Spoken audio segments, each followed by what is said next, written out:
who is the real UT? When Texas joins the SEC next year, who is the real UT? Now, I would like to think I'm uniquely qualified to make this case, Your Honor. I think. Go ahead. Well, so I lived in Dallas for 3 years. I lived in Austin for 3 years before moving to Tennessee. I went to the University of Tennessee. My brother went to the University of Texas. So we have this discussion in our household.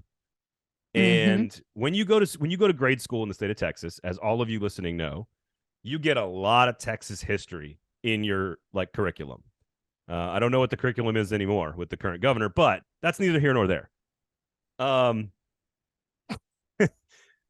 here's a couple of facts here as to why I think Tennessee is the real UT. Now, Texas is a bigger, more powerful athletic department, as we just laid out, right? Number 2 in all of revenue, $239 million. Tennessee is at number 18. But here's my case. And again, I'm just going to lay it out and you decide what you think. Okay. Couple of factoids here as to why Tennessee is the real UT. 1794 is when the University of Tennessee was founded. The university. So the University of Tennessee was founded 1794. Okay. Texas did not become a state in this country until 1845, 50 years later. It's a strong start.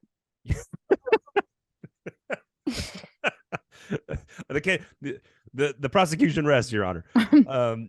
So then the University of Texas was founded 40 years later in 1883.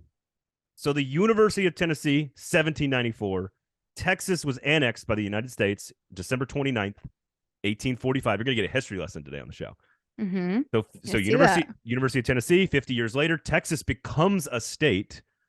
And then 40 years later, University of Texas becomes a thing. So Tennessee as a university is 100 years older as the University of Texas. Just want to point that out. That's my first point, Your Honor. Point number 2. For those of us who did grow up in grade school in the state of Texas, you learn a lot about the Texas Revolution, the Alamo, Santa Anna, the revolution breaking away from Mexico to become the Republic of Texas, which happened in 1836. They were a republic for about 10 years before the United States annexed them into the Union. They were also a non-slave state, for the record, which was a big part of the problem of them joining the United States. Because right around 1845, what happened a few years later after that? Yeah, we all see it. So it had to become a slave state. There was lots of politics involved in that, shockingly, in the state of Texas. Yeah.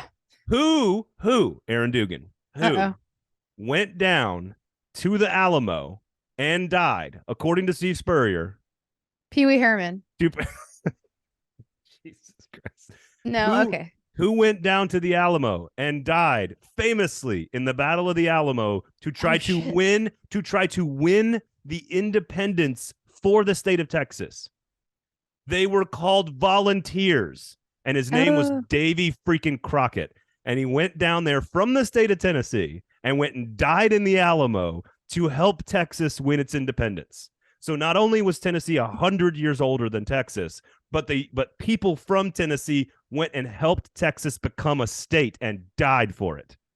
Old William Travis and Jim Bowie were in charge, but number 3 in charge at the Alamo, Davy freaking Crockett, a Tennessee human being. I will say it's your argument is faring better when you're going back several hundred years. I do think this argument is easier in the context that you're putting it than it would be, the last 50 or so. No, but this is the right approach. I mean, you're doing it correctly. Right? I have no further questions, but you can keep going. I just think, Texas is a bigger, more powerful brand. They are in a bigger state with more football depth and talent. They've won a national championship more recently. I'm not arguing the size and scope and power of the athletic department. Texas is bigger and more powerful. There's no question. But who is the real and original UT? I don't think you can make an argument that it's Texas. I don't think you can make an argument. You definitely can't make an argument that it's the original. You have done it.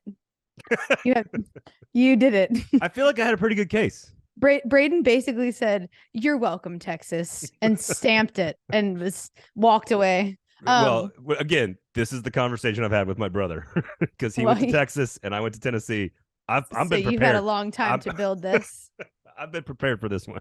I pulled up a bunch of like all-time stats about a little bit more recent than what you just said, but That's fair. That's fair.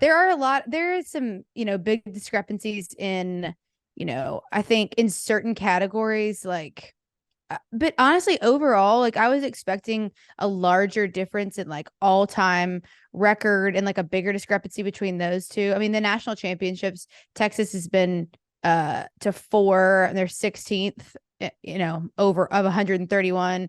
Tennessee's been to 6. All-time record. I mean, honestly, they're just not as far away historically as I thought they were. Yep. And I'm not sure. I mean, like 357 NFL draft picks for Texas, that's 14th. 360 for Tennessee, it's 12th. So there's a lot of stats that are a lot closer than I, expected. 58 bowl games for Texas, 55 for Tennessee. Look at you. 46 first round NFL draft picks, 47 for Tennessee. They're like kind of neck and neck in a lot of ways that I didn't realize. I think a lot of that speaks to that Tennessee is a far more established and bigger program than people realize. Texas, I still would argue, is the better football program long term, which I think is, again. Are you saying that because of potential and like ceiling and support? No, Texas more national recruiting pool. more national championship. Yeah, I just think the state of Texas is deeper. It's got a richer history of college football than the state of Tennessee does. There's a lot to love about Tennessee's. I think to your point, most people don't realize. Again, Texas 4th all-time in wins, 885. Tennessee 10th all-time in wins. I don't think people would assume that Tennessee is 10th all-time in winning in college football history. They both did technically start in the exact same season of football, 1902. So if you're talking about the university, UT, I think the argument's clearly Tennessee. If you're saying what's the better football program overall, I think you probably have to lean Texas. And I think that is the strongest argument that Texas people will make is that, no, we're the real UT because we're the better football program. But they're not as far, to your point, they're not as far apart as people think.